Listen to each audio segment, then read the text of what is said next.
Welcome back to another edition of 10-Day Trips here on Back to the Peaceful Sea, where we tell you where to go, where to stay, what to pay, what to see, what to eat, all of that good stuff, anywhere in the world for 10 days, as the name would suggest. Today we're going to be going to Bangkok, Kuala Lumpur, and Singapore. Three fairly often visited cities in Southeast Asia, but we're going to show you how to do it cheap and get the most out of it. Sure. First, you're going to fly into Bangkok on EVA Air, which I've never heard of, so. No, I haven't either. But it exists.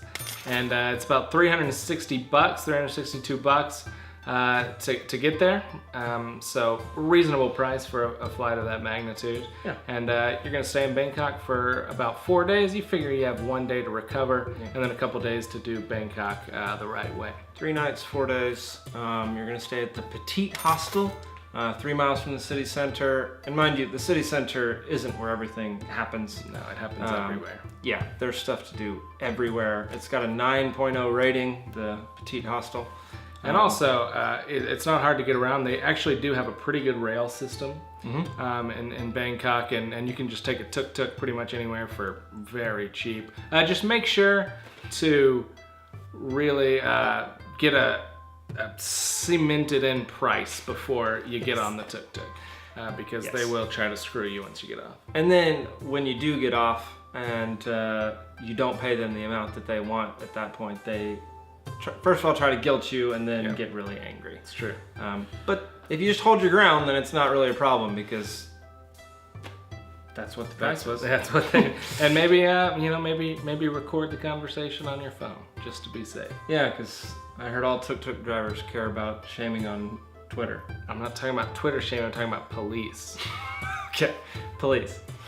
Anyway, after you spend 3.5 days in Bangkok, you're gonna fly down to Kuala Lumpur on Air Asia, one of the economy airlines there in Asia. Yeah, it's an economy airline.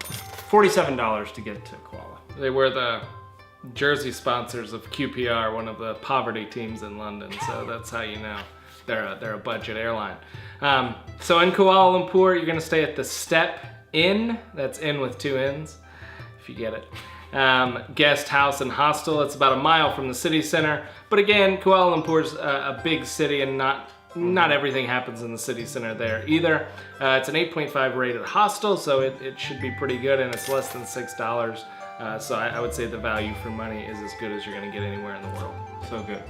Yeah. And while you're in Kuala, he didn't do much while we were there, so he doesn't think you should go to Kuala Lumpur. I didn't say you shouldn't go. I just, I didn't do much. I'm not gonna sit here and pretend that I did. We found some pretty sweet hiking places with awesome waterfalls, and you got to see like parrots and all sorts of these really cool birds that they had that you could pet and hold and stuff.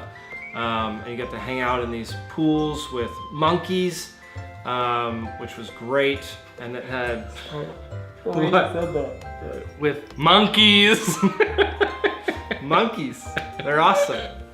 Just the way you said Monkeys!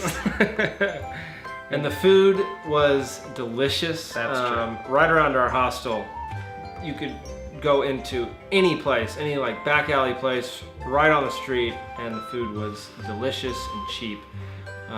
And keep in mind, I heard this from a few tourists and even locals, is when you're traveling to these cities where there's a lot of street food like Bangkok and places in India and Kuala Lumpur, typically the street vendors are the ones that are more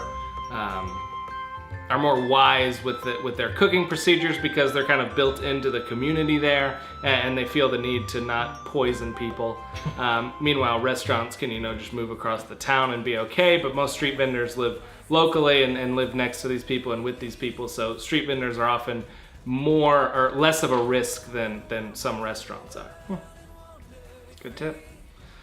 After spending 3.5 days in Kuala, you're going to take a bus down to Singapore on the Star Mart Express for $22. That's the budget Hogwarts Express.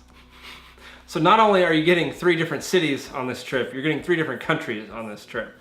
And while you're in Singapore, the prices go up just a little bit. The hostel you're gonna stay in is the Green Kiwi Backpackers Hostel, and it's about $12 a night, but it's 8.0 rating, and it's 2.5 miles from the city center. But again, massive city, so many things to do.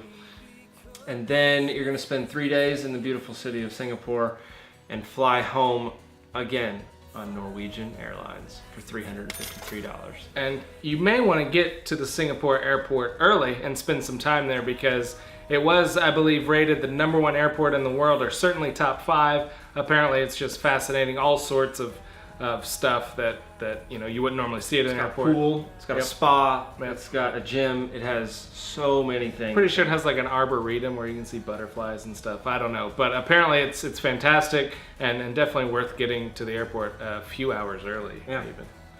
So after you fly home, you're going to see that you spent a total of $853 on absolutely necessary things, such as $750 for flights, $69 for in-country travel while you're there, transportation while you're there, and then $69 on hostels, which is nothing. Definitely when you're in Southeast Asia, the hostels are the way to go. Couch surfing is nice, but you only hang out with that one person. You meet a lot of good people in hostels. Yeah, way more fun people in hostels than couch surfing. That's true. Just number-wise, not quality-wise. Yeah, I would generally agree. The food is very cheap. I mean, you're not going to get much cheaper than Bangkok and Kuala, except in a place like India and Nepal. So I would say it's as close to a 5 cheapness rating as you're going to get, like a 4.8. Just because there's street food there, and even if you go into a restaurant, it's incredibly cheap, and the portions are massive, and you just can't beat the price, and most of the time you can't beat the flavor. It's really, really good food, and it's one of the great reasons to go. Yeah, completely agree. So that's it for this edition of 10-Day Trips. Please drop a like on the video or tell us why you didn't enjoy it in the comments. Subscribe to our channel, follow us on all our social media, and keep coming back each week for more travel inspiration and wallet preservation.